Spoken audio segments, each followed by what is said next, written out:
Oh, okay. I do believe we are live. And I'm going to try to wait a little bit to give some more people a chance to show up. But I wanted to jump on here and have a little chat. Throw a little thing out into the world and see what kind of feedback I can get from fellow former Scientologists and maybe even some secret under the radar Scientologists, because I had a bit of an epiphany this morning while listening to a podcast. It's a very well-known podcast. I've only recently started listening to it. It's Diary of a CEO. And while listening to this podcast, the host was talking to one of these entrepreneur guys who likes to coach people on scaling businesses and kind of coaching entrepreneurs and stuff like that. And this is not a space of content that I'm particularly interested in, but there's this one guy being interviewed that I'm interested to hear what he has to say. And he started talking about sales, and it got me down a little bit of a thought train, as I like to call it. And I am someone who considers that I am horrible at sales. I hate sales. I'm someone who thinks of sales as being a dirty thing, even though I know it's not. Like, it's not, it's an emotional reaction that I have to sales. It's not a logical reaction. In a very real sense, depending on how you think about it, in life, you're always selling something. You're always selling something, whether it's an idea or you're always selling something. But I consider myself, when I think of sales, I think of money. And there's nothing I hate more and nothing I'm worse at than trying to sell something for money. And even though this is something, a way that I think about myself, it's something that I think about myself. If I try to put myself in someone else's shoes and see how they might view me, I think people would view me as someone who's actually really good at sales, because I think I'm someone who can be very persuasive and I can make a really good argument if it's something I believe in. And the videos that I do are all about something I'm very passionate about, which is spreading the word that Scientology is a family-destroying human trafficking cult. And I'm very good at putting an argument together. I'm pretty good at communication and messaging. And I think someone viewing me from afar would be like, oh, that's a born salesman. And yet I absolutely detest sales. Okay, so what the hell does this have to do about whether I ever believed in Scientology? Well, because this got me down a little bit of a thought train. And I was like, okay, what's something for me that I feel I am very, very good at selling? I have been very good at selling people on creating their own YouTube channels, particularly former Scientologists. And I was like, okay, that's true. I've sold an awful lot of people on starting their own YouTube channels. Why is it that I've been very successful at selling people on that idea? And I was like, well, it's because I believe in it. It's because I believe in it. The moment I found success on YouTube, I was like, everyone I know has got to do this. And one of the reasons I was perfectly comfortable convincing as many people as possible to do that is because it was, in a way, selfless. I had no personal financial gain in it. I was experiencing financial success on YouTube. I realized literally every other former Scientologist in the world has the same potential ability to do that as I do. And the first thing I did was go to all my closest friends and be like, bro, this is the promised land. The way is that way. And I was very, very persistent and convincing in getting people to do that. And I go, okay, on the flip side, in 30 years of being in Scientology, I never sold a single person on Scientology. Now, thankfully, it wasn't my job to sell people Scientology, but I was very aware of how terrified and humiliated and ashamed I would be if I was in a position to have to sell people on Scientology. And it didn't occur to me at the time that that was a pretty damn good sign that I didn't actually believe in Scientology. And this is something that I started to think about today as I was listening to this podcast. I was like, how come I can sell people on doing YouTube, but I never sold anyone on Scientology?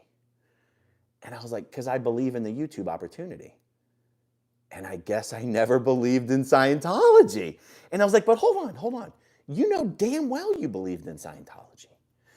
And even in a whole bunch of your videos, you've spoken about how it was the big, overarching, sexy, romantic, stories about Scientology that you believed in. The prison planet, the between lives implant stations, this concept of full operating thetan, which is L. Ron Hubbard speak for basically being an all-powerful, immortal, all-knowing spiritual God, is basically what full operating thetan means in Scientology.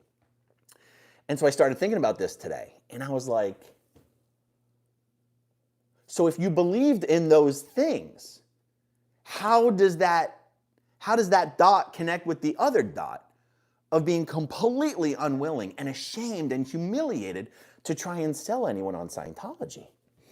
And I was like, holy shit, I've never thought about this before in this level of detail. And here's where I think I've come down on it. I believed in the mythical promises that L. Ron Hubbard made about Scientology. I believed that, and belief in those parts of Scientology is what kept me in Scientology, even when I genuinely didn't want to keep working for them anymore. The belief in those big pieces is what kept me there. And yet I knew that the parts of Scientology I had personally experienced, personally observed, had personally studied. I knew that nothing that I actually knew about Scientology would get anyone to these promised states of being that L. Ron Hubbard promised everyone. And it's funny because here's where the disconnect occurred. Even though I knew that everything I was personally aware of and had personally experienced in Scientology would definitely never, ever, ever get anyone to these promised states that L. Ron Hubbard had discussed and promised, I still believed that these mythical, unreleased upper confidential levels was the answer. That was the disconnect for me. That was promised levels that L. Ron Hubbard talked about that I believed in. Everything I was aware of in Scientology that I thought was helpful, but had nothing to do with achieving these promised states. I convinced myself that the way I could continue believing in the promised mythical states of being is that the unreleased levels were the things that would get you to those states. And that my belief in these mythical levels, these mythical states of being, were actually not sufficient enough for me to be comfortable selling actual Scientology to literally anyone. I mean, guys, I was so ashamed to sell Scientology to people that I would even feel embarrassed to tell my students, because for the first half of my Scientology life, I was a course supervisor. And I'm describing time frames very loosely here, just for the sake of this video. For the vast majority of my time working at the Church of Scientology in Philadelphia, I was the academy supervisor. So I oversaw all of the Scientology courses, the major Scientology courses, not the introductory courses. All of the major Scientology courses and auditor training I was responsible for in Philadelphia. When someone signs up for a course, there are certain materials, books, lectures, course packs that they 100% have to buy. It's not an option. But every now and then, something will slip through the cracks and a student will not have the materials that they need. This is what you would call a slam dunk sale, because it's not me having to convince someone why they need something. L. Ron Hubbard already told them this was mandatory for them to own to be on this course. And so all I would have to do is be like, oh, you don't have the materials? Hey, you got to go down to Treasury or the registrar and you got to buy the book and then come back up. Even that, though, I would feel so dirty. So dirty. And you're like, And you're like, and so I'm thinking about this today, and I'm like, dude, you never even actually believed in this shit. And then I was like, well, that's interesting to consider, but it might even be more interesting or crazy for someone else to hear a person who spent 30 years in Scientology, 12 years working full time for them, 4 years working on a billion-year contract, working 365. How do you explain how you dedicate? By the time I left Scientology, I was 34 and I'd spent half my life working for the organization. How do you explain how you spend half your life working for something you don't even believe in? That's not something that's easy to explain. And I don't even know that I'm going to attempt to go down that hole in this video. But just the fact itself was interesting enough when it dawned on me to be like, you know what, let me just put this out there into the world, because I know I'm not the only person for whom this is true. I'm not the only person who dedicated my entire life to something I didn't actually even believe in. Now look, part of the answer for me has to do with having been brought into Scientology as a 4-year-old child. That's obviously part of the answer. But I wonder how many people who actually joined Scientology and were not born into it or brought into it as a child, I wonder how many people who actually joined Scientology would, if they thought about it deeply enough, feel the way I feel, which is sort of coming to terms with the fact that I never really believed in this. And that if I did believe in it, I would actually have wanted other people to do it so much that I wouldn't even be able to keep myself from trying to sell people on it. And then I was reminded of a story that I've told before of when I was actually in the Sea Organization in LA. And my job in the Sea Org, at that time in that organization in Los Angeles, I was over all of the training and all of the auditing. The post is called Technical Secretary. And it's the most important part of the organization. It's where Scientology is delivered. And I mean, being in the Sea Org, you are one of the most dedicated Scientologists in the world. I mean, Sea Org members are the most dedicated Scientologists in the world. They've given up everything in life to dedicate their lives fully to Scientology. You know, you sign the billion-year contract. You live in Scientology dorms. You eat in the Scientology cafeteria. You wear Scientology-provided uniforms. You're working 115, 120 hours a week for literally zero pay most of the time. The best you're ever going to get is $47. Your whole life is Scientology. And you think, well, you must have believed in Scientology more during that period, right? And I go, no. There's this story. It's so crazy looking back on this and thinking about it. Because this, oh man, it still goes back to me being able to sell people on things I believe in and not being able to even bring myself to even try to sell something I don't believe in. So when I was on the post of technical secretary, I was very, very active in the course rooms. And it was part of my job to convince students to put in more time on their courses, to complete their courses faster than they would have otherwise completed them, to convince everyone to work harder, put in more time, try harder, go faster. At that level, I was able to sell that idea very, very well. I was very effective at selling that idea. Partially because it didn't involve asking them for money. They had someone else in the organization had already gotten them to pay for this thing. Yet someone else had already convinced them to come in and start the course that they had already paid for.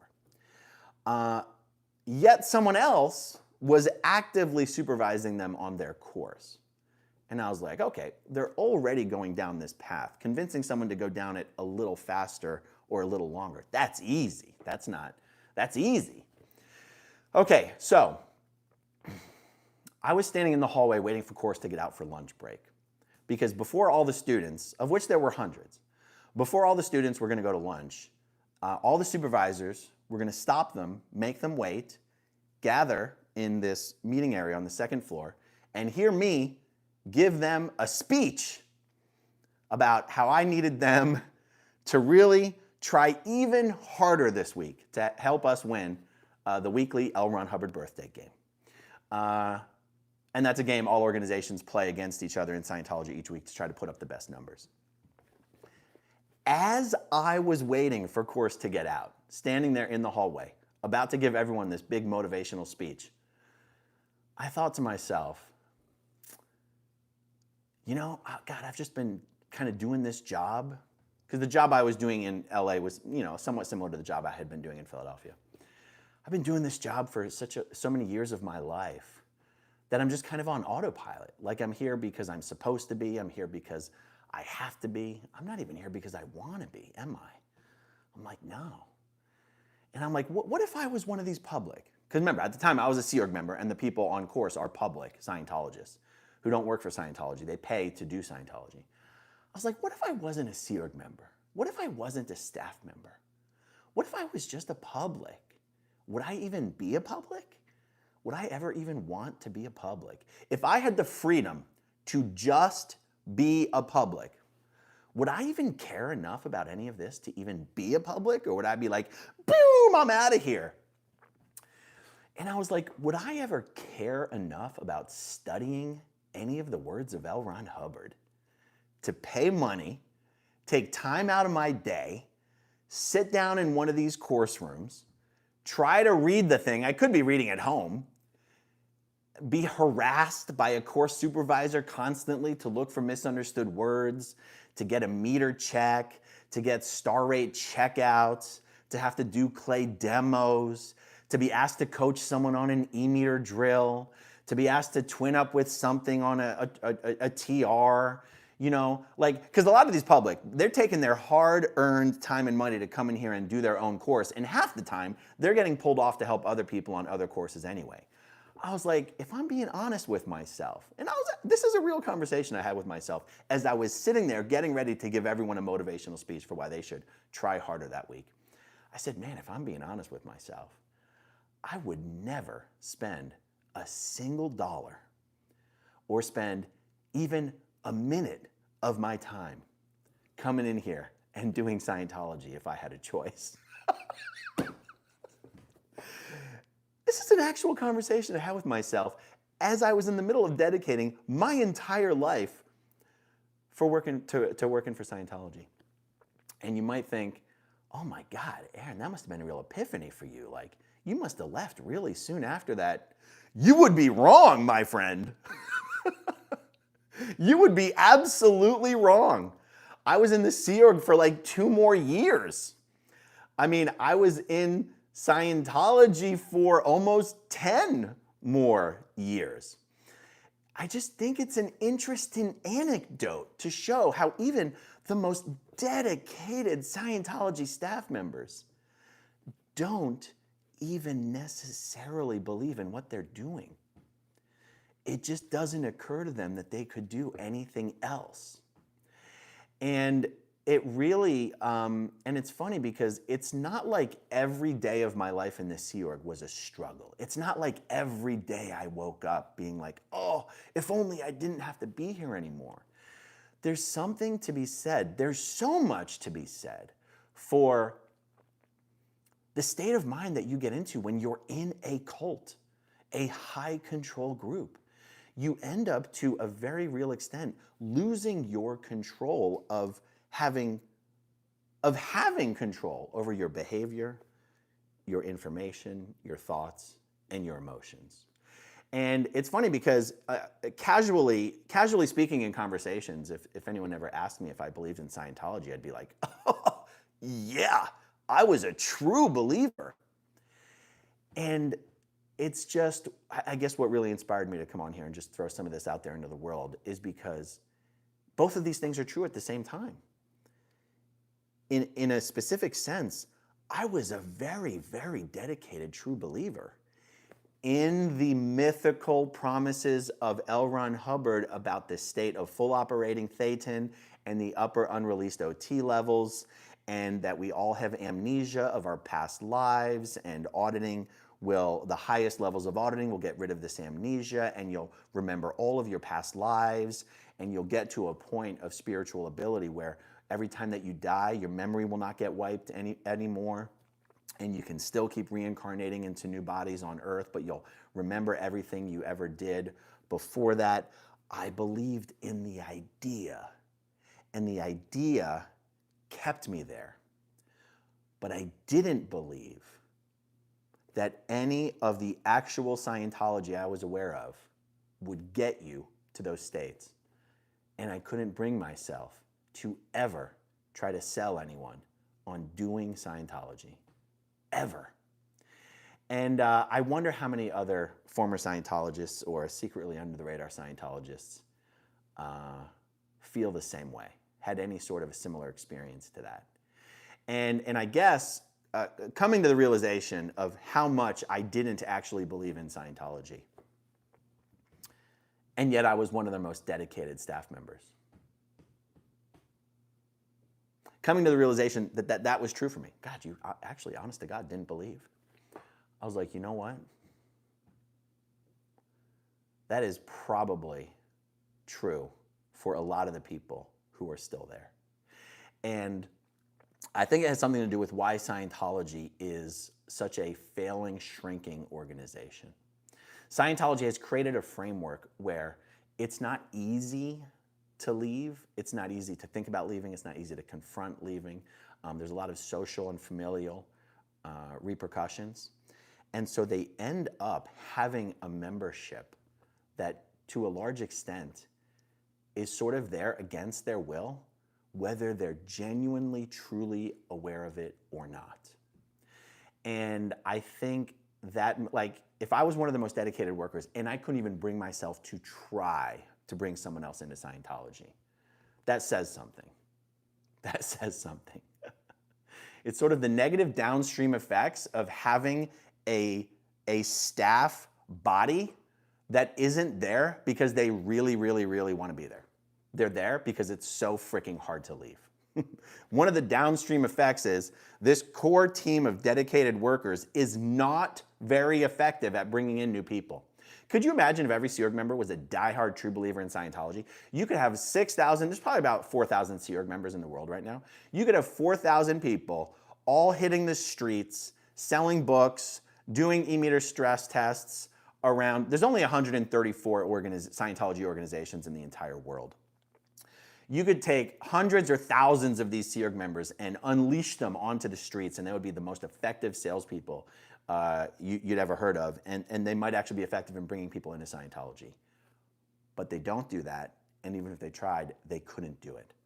Because if Scientologists are being honest with themselves, there's not one piece of Scientology that gives you even one piece of all of the things L. Ron Hubbard promised it would give you. L. Ron Hubbard said it's actually a crime to try and sell Scientology by soft selling it. Scientology is just something that'll help you a little bit in life. That's called soft sell. It's a technical downgrade, and it is a crime in Scientology to soft sell. You have to sell Scientology by basically saying it's the most important thing that's ever existed in the history of the Galactic Confederacy. Oh, you're not supposed to use those words, though. You literally have to sell it as this life-changing thing. And yet, even as a good, really dedicated Scientology soldier, I knew perfectly damn well that the state of clear was not a real thing. Meaning, it might technically, you check this box, you check this box, you check this box, and they say you've achieved the state of clear. I knew perfectly well, with my own eyes and my own experience with hundreds and hundreds of people who had achieved the state of clear and the upper OT levels, that there was literally nothing special about these people in any way, shape, or form. And in many cases, they seemed worse off than your average person, because all of a sudden they were super sensitive to everything. Everything was a big deal. Oh my God, I don't want to get stimulated. The most basic fundamental promise of Scientology is that they're going to get rid of your so-called reactive mind, and you're going to achieve the state of clear, and you're going to be this somewhat perfect analytical computing machine with full access to all your positive emotions and freely communicating about anything, and having nothing holding you back in life, and being fully welcome and open to and embracing change, and able to break out of fixed conditions, and no longer having any sort of a stimulus response type emotional problem to things. There was not one part of me when I was in Scientology that believed one aspect of anything L. Ron Hubbard ever promised about the state of clear. Like, I knew that was total horseshit. And if Scientologists are being honest with themselves, they know it's total horseshit too. Oh, man. Yeah. And this was a whole thought train that just started from the idea, from sort of asking myself, what is the difference on you being able to sell people on doing YouTube, but you could never even sell people on buying a Scientology book or a Dianetics book? What is the difference? And the difference is, I never really believed in Scientology, the actual experience of Scientology. I only believed in the mythical promises from L. Ron Hubbard about what Scientology theoretically could be. But I knew the real Scientology experience had nothing to do with that. And so I could never bring myself to even tell one of my existing students that they should go down to the bookstore and pick up the $20 book they were already required to own. And I still worked for these sons of bitches from the age of 12 to 26, you know? I know I'm not unique in this, having been in that situation, of having been involved in this for so long and coming to terms with the fact that I never really, really believed in it. And I do wonder whether that is something, that particular experience is something that is only possible in someone who was brought into Scientology as a child. Or is it also possible to feel that way, to have been, to have had that experience in Scientology when you actually joined on your own determinism? And that's kind of why I wanted to throw this out there into the world, is to get feedback from other ex-Scientologists, or even better, secretly under the radar Scientologists. Let me know in the comments down below. If you want to email me, go ahead and email me, growingupinscientology@gmail.com. Let me know what you think about all this. Okay, let's see, guys. Yeah, that's it. So much more to come today. Thank you for hanging out with me. I'm just doing this on my phone, so I can't really pull up comments or anything. But I'll talk to you guys soon.